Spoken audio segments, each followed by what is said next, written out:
Welcome to IT Trendsetters. Today we have Roger Grimes. Roger, welcome. Glad to be here. Hey, before we get started, I'm not going to introduce Kirk. Everyone knows who Kirk is, so we're going to stick straight with Roger. There's a role reversal for you. Yeah. So Roger, tell us a little bit about yourself. I've been doing computer security 34 years, earned all of these gray hairs. I've written 13 books on computer security, probably now going on 1,200 magazine articles. And I'm not an expert or anything in, computer security or anything, but I have been doing it a long time. I write on a lot of subjects. Probably my last book was the Ransomware Protection Playbook. Before that, I wrote Hacking Multi-Factor Authentication. Thanks. And Kurt Scott, that's great. And then before that, I wrote something on quantum computers and quantum security. And then really my whole magnum opus is about using data to better focus your cybersecurity plans. Let's see, what else? I'm on the Cloud Security Alliance for the Quantum Security Safe Security team, and I'm on the World Economic Forum team for quantum stuff as well. And I work for KnowBe4. I'm a data-driven defense evangelist. So I literally try to look at data and trends to try to help people to better defend their environments. That's really my whole reason on earth. My major reason on earth for working is I want to make the internet a far safer place. And if I don't do that before I die, I consider myself having failed professionally. That's really what I'm working at. I've got, I guess, about 10 years left, and I hope to do it. And I'm going to go down, fighting, trying to make the internet far safer for our kids and our grandparents to be on.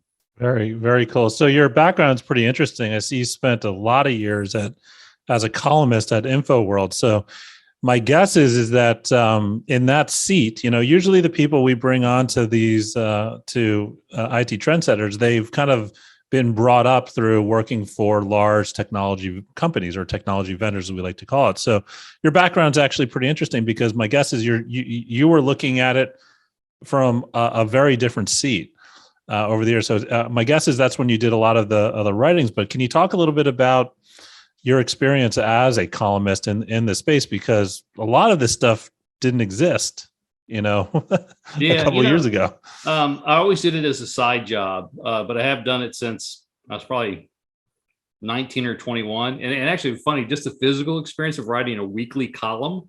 Like today, I probably write 1 to 2 columns a week on top of everything else. And I'm writing white papers and slide decks and all that stuff. But I kind of actually enjoy because the writing helps me learn about new topics and new ways. I mean, a lot of times, like the quantum thing, I just want to know more about quantum computers and quantum crypto and stuff. So that's why I agreed to do the book. So a lot of times in writing about something, you get to talk to experts and research the material, and you become, better at it. And then I also, in my jobs during all those times, was working as a computer security professional of some sort. And to be honest with you, I think I was a better writer because I was somebody that was in the field really dealing with it and responding to things and security incidences and fighting ransomware, and vice versa. Working in the field helped me be a better writer about what I shared. Probably the famous saying, one of the best sayings, like Mark Manazzi, a guy that wrote the Mastering Windows series, was a friend of mine. He's retired now, but he said, try something once before you write something down and tell other people to do it. And you'd be amazed of how often writers don't do that.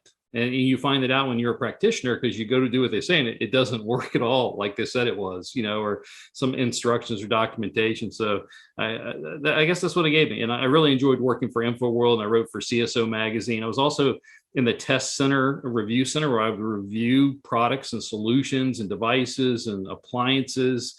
And I learned things like, in my 10 years of reviewing appliances, only one appliance was ever sent to me fully patched. All the rest had vulnerabilities, right? And I just learned that appliances are just harder to patch software, really.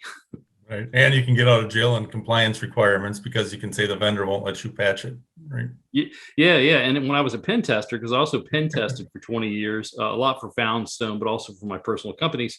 And I broke into every place I was ever hired to break into over 20 years, hundreds of places, in an hour or less. Except for one place that took me 3 to 5 hours because the second time I was there. But a lot of times I was breaking through the appliances and the security. So they'd have an email gateway, or they'd have a firewall. As a matter of fact, I used to smile when they're like, "Oh, we got hardened Linux." You know what hardened Linux means? You can't patch it. Like the vendor has to do, and the vendor either doesn't patch it or patches it once a year, twice a year. I mean, it was funny. My secret for breaking into every place I did was I broke into the security devices that they use to protect themselves, because they're just buggy pieces of software that need to be patched too.